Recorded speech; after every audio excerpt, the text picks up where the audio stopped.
This past week, I left town on Monday and flew to San Antonio, Texas, my first time in San Antonio, and I returned on Friday evening. I was there for a preaching conference known as the Festival of Homiletics. About 2,000 Protestant preachers from across the country, and including Canada and apparently some even from Australia, gathered down in San Antonio this week for a period of worship and lectures, a time of renewal, a time of continuing education, a time to gather together and be the body of Christ in a new and different way. This is the second time I've attended the Festival of Homiletics, and it is the one Christian continuing education event that I do attend, and it is, over the course of my ministry, the most valuable that I have ever attended, and I've attended a lot of events. The theme for this week was preaching on the borders. Now, in today's climate and culture, that certainly has can have a specific connotation, especially for an event being held down in Texas. But the idea of preaching on the borders is more than just geographical national borders. Of course, granted, those borders could be geographical. But they could also be social and socially economic borders. They could be racial borders. They could be emotional borders. They could be physical borders. They could be theological borders. Anything that divides and separates God's people from one another is a border. Any line, imaginary or real, that might keep us from being the people that God has created and called and desired us to be, that is a border. And how do we as preachers and pastors address those borders honestly, pastorally, prophetically? How do we call God's people to model the acts of God and to model the ministry of Jesus, who constantly was crossing boundaries and borders again and again and again? I heard either a presentation or a sermon on the woman at the well at least 4 times this week. You would think they talk to one another and say, "What are you preaching? What are you preaching?" So they don't talk. Apparently, pastors don't talk to one another.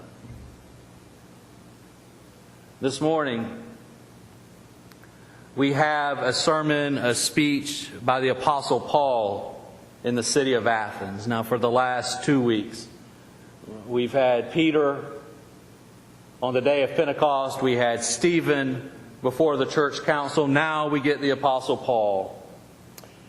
And his tone, his style in this sermon, this speech to the good people of Athens is very different than that of Stephen.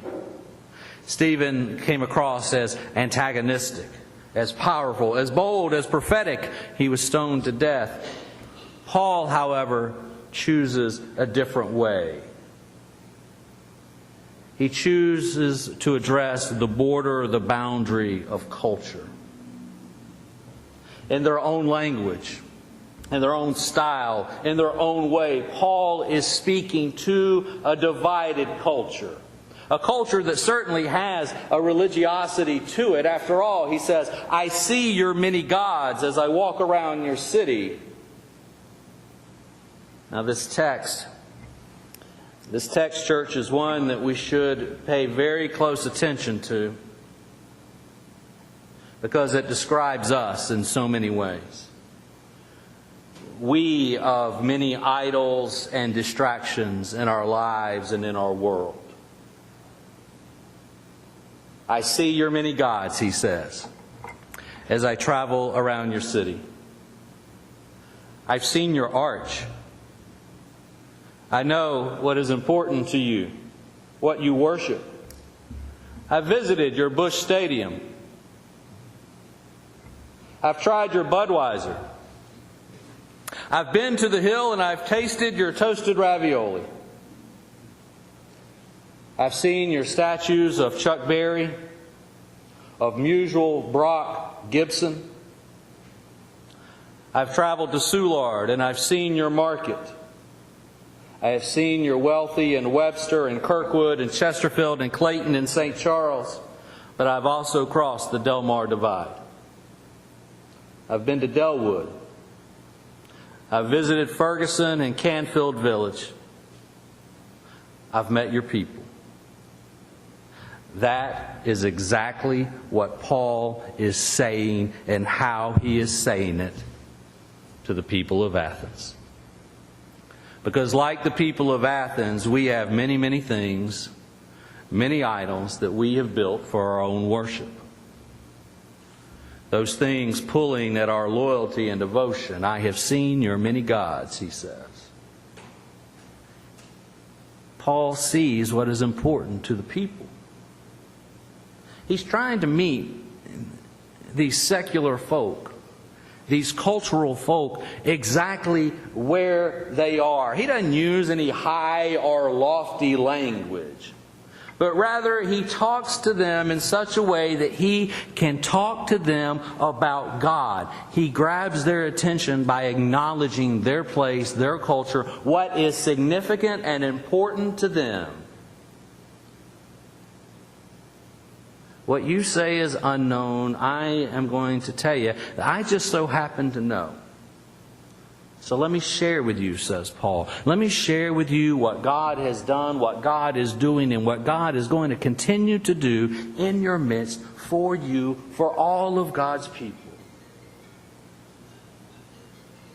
It's a powerful way to reach people. It's a powerful way to cross borders, to move beyond zones and boundaries of comfort. Now, sometimes meeting people where they are, bridging that divide which separates us, sometimes it requires vulnerability. And what do I mean by vulnerability? I mean this.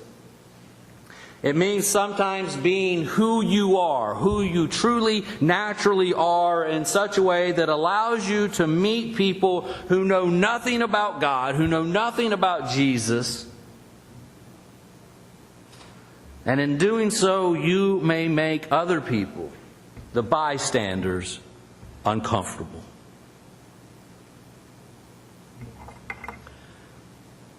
Have you, any of you, ever known the kid, the young person, the teenager, the loner, who was quiet, who never said anything to people, who never looked people in the eye, totally introverted within themselves, long hair, wore the dark trench coat, not a lot of friends? That was me growing up. That was me. That's who I am. That's who I was. My parents, they divorced when I was in 5th grade. And my mother took that divorce especially hard. And so in the months and in the years that followed that divorce, my mother retreated into herself. And until the day that I made that very difficult but necessary decision to move out of my mother's home and move into my father's home, I took care of myself every day in 5th grade and 6th grade and 7th grade. I got up every morning. I fixed myself breakfast. I got myself ready. I got myself to the bus stop on time. I had my first paying job at the age of 13. I worked at the local library. I stacked books. For me, that job was an escape. It was a way for me to get out of life. It was a way for me to remove myself from difficult situations and to kind of just do my own thing. And the only reason I am a preacher, pastor, person of faith today is because people within a Christian faith community worked hard at breaking through every single barrier my teenage self could possibly try to put up. those God-loving people at First Christian Church in Winder, Georgia, met me exactly where I was. Rather than trying to tell me that I was wrong or that I was weird or this or that, I may have been wrong and I certainly was weird, but they didn't tell me that.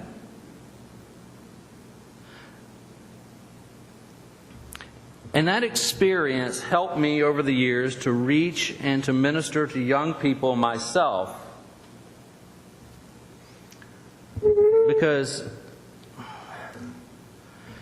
as much as things have changed since I was in 5th grade or 6th grade or 7th grade, as much as things have changed since Paul spoke to the people in Athens, many things have stayed the same. The human condition has stayed the same. Human needs, human realities are just as much the same today as they were 35 years ago, 350 years ago, 2,000 years ago.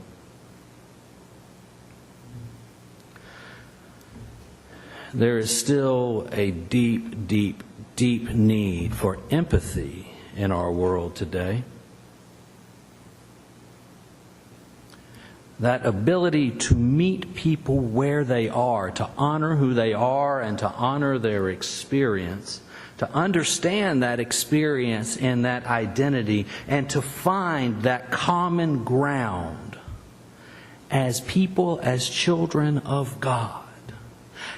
And y'all, we as the church, we are the ones who should be and are called to be leading that journey towards greater and deeper empathy among God's people.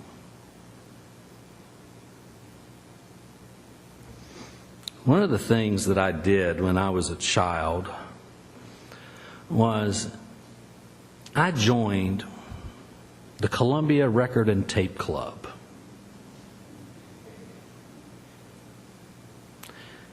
In every Sunday newspaper, Josh, I'm going to have to explain to you this. Cassette tapes. You've heard of them. Okay, you've heard of, okay, all right. The Columbia Record and Tape Club in every Sunday paper promised you that for 1 penny plus $2.50 shipping and handling, you could get 12 or 13 audio cassettes, whatever you wanted. But all you had to do for the next 3 years is purchase 6 tapes, cassette tapes, at regular club prices. So what did I do? I joined. I had a job, I had a penny, I had some Scotch tape, I knew how to mail things from the post office. By golly, I joined the Columbia Record and Tape Club. It was the first club I ever joined, by the way. So I ordered the classics. Ray Charles, The Who, Pink Floyd, Willie Nelson, Little River Band, Springsteen. Now, I missed the Little River Band. They're not so classic, but they do put on a good concert. Here's who else I also ordered. Richard Pryor. Remember, I'm 11 or 12 years old. Richard Pryor, George Carlin, Robin Williams, Eddie Murphy. The classics. By the age of 11, not only did I have great taste in music, but I had established quite the vocabulary and quite the twisted sense of humor. Why am I telling you all of this? I have no idea. This is going to come back and bite me so hard. But y'all, this is what vulnerability is, and this is what vulnerability does.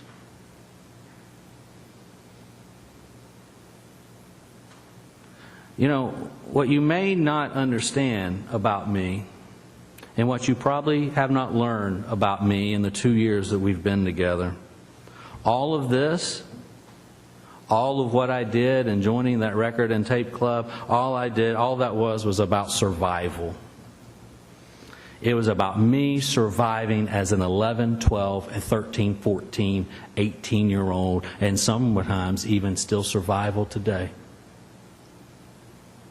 I could put on my headphones and put those cassettes in my Walkman. Josh, a Walkman was what? It weighed about 12 pounds, and you carried it on your belt.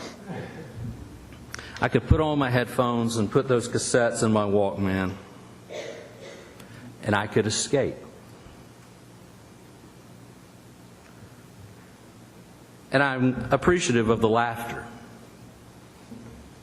But I also know there may be some judgment, and there may be some judgment towards me. There may be some judgment towards my parents for allowing me to have such things. But you know what? They didn't know. You might find it inappropriate that an 11-year-old is listening to Richard Pryor. I wouldn't let my kids listen to Richard Pryor. I still haven't let Colin sing Blazing Saddles yet. But you know, all of that, for better or for worse, it's a part of who I am. Just like for most of y'all, being a Cardinals fan is a large part of who you are. And I will say these experiences of mine have opened doors in relationships as a pastor with people who would never ever consider talking to a pastor about God or Jesus Christ and faith and fear. And sure, I've had to answer the question many times, you're a pastor? Because, and I'll be honest, what Richard Pryor and George Carlin and Robin Williams and Eddie Murphy taught me also, other than a vocabulary, was how to observe the world. Good comedy teaches you how to observe people and the world, and to listen to a story. And it teaches you how to listen to a story. It teaches you how to tell a story and to how to find the sacred and the holy in the everyday moment of the world. Because I'm going to tell y'all, that's exactly where God resides. In the everyday, normal, ordinary of the world. Not, as Paul says, not as even Stephen had said, not in the statues or in the structures made by human hands.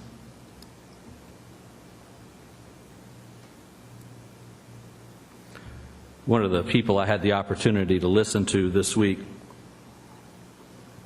was a preacher by the name of Will Willimon. You've heard me mention Willimon before. I've shared some of his stories before with you. Will is United Methodist.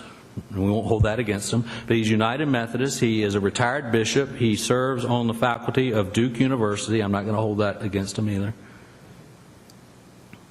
And he has helped shape me and my preaching probably more than any other preacher or pastor over the years. Will, as a retired bishop and a college professor, he hasn't served a lot of congregations lately, but not too long ago, in the last couple of years, the bishop in North Carolina said, Will, I'm going to send you to a church in Durham. It is an urban church. It is a declining church. It is a church that has been in disarray. And this is very rare for Methodists. You know, Methodists appoint, and they don't do interims. You just wait till June, and the next one automatically just appears right before you. But Will was intentionally sent to this church for about 2 years.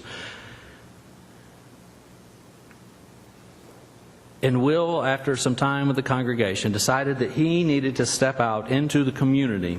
And he needed to know where the people of Durham were gathering and what was important to the people of Durham. And so he went to one of the community leaders and he said to him, I need to know where the people are. What are the people doing here in Durham? Where do I need to go to meet the people here in Durham, North Carolina? And immediately that community organizer said, Drag Queen Bingo.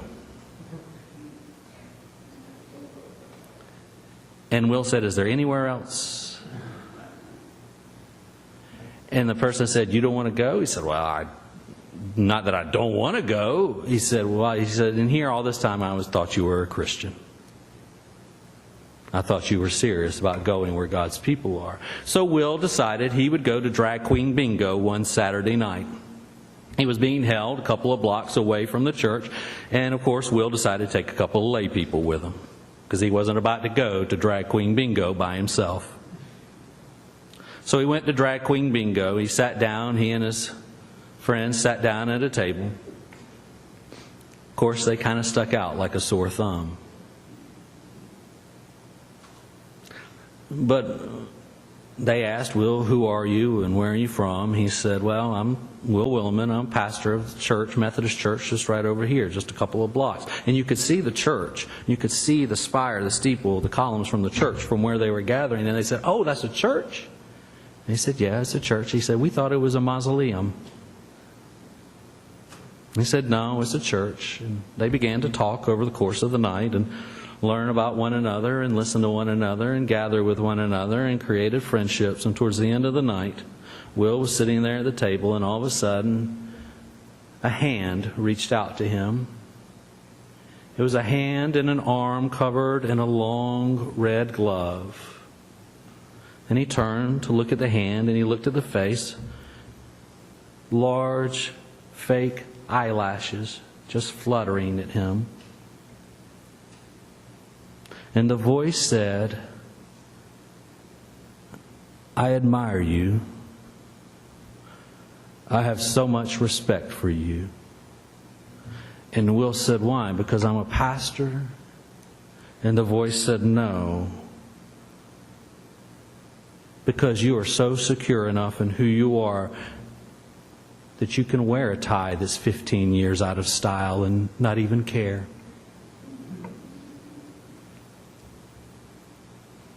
Now, I'm not saying that the evangelism committee at its next meeting needs to find out where the next drag queen, drag show, bingo is in St. Louis, and that we put a sign-up sheet down in the happenings board. But I tell you, if you do, I'll go.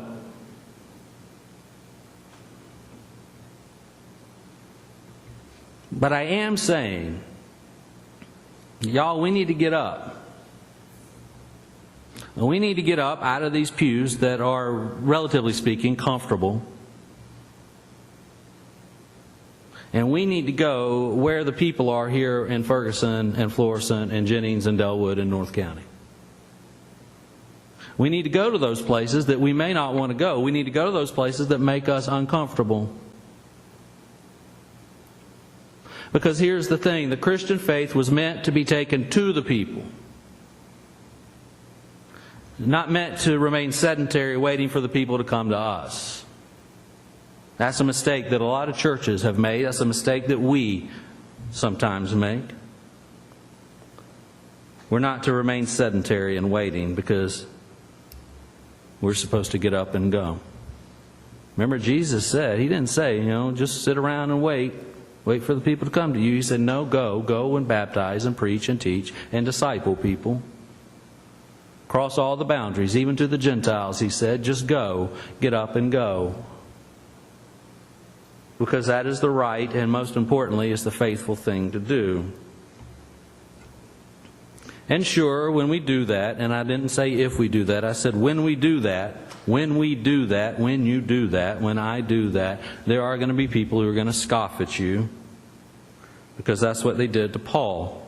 But that's okay, because I have had and still have people scoffing at me my whole life. But you know what? Also, like Paul, you're going to have some people join you for the ride.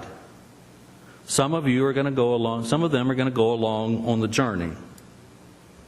And if you can't buy any of that, if you can't believe any of that, then I want you then to at least believe this. You need to do it. We need to do it. All of God's people need to do it. The church needs to do it because, if for no other reason, then that's what God has done for you. God has taken you and God has taken me and didn't say, come here. God has said, rather, I am here. I am here with you. I am here with you in the midst of all the stuff, all of the mess, all of whatever it is, all of the joy, all of the pain, all of the hurt. I am here with you in the midst of whatever any of this is.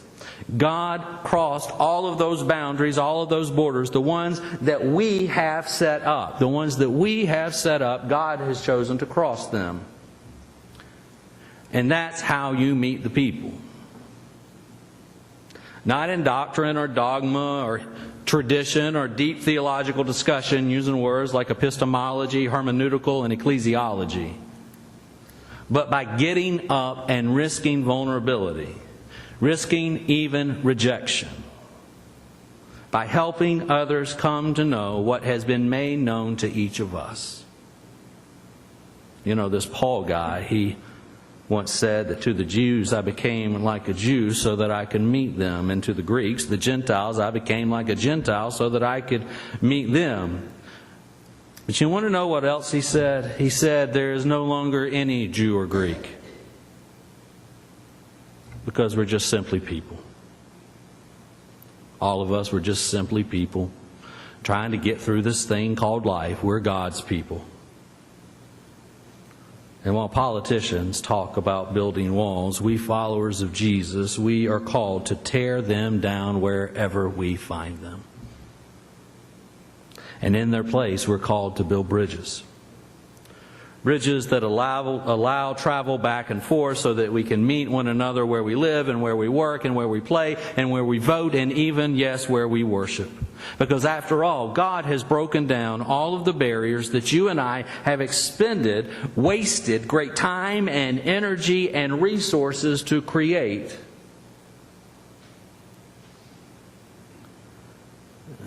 God has given us that bridge to meet one another. Not just meet God, but to meet one another. And to see God in one another. And even if it seems profane at times, God is still there.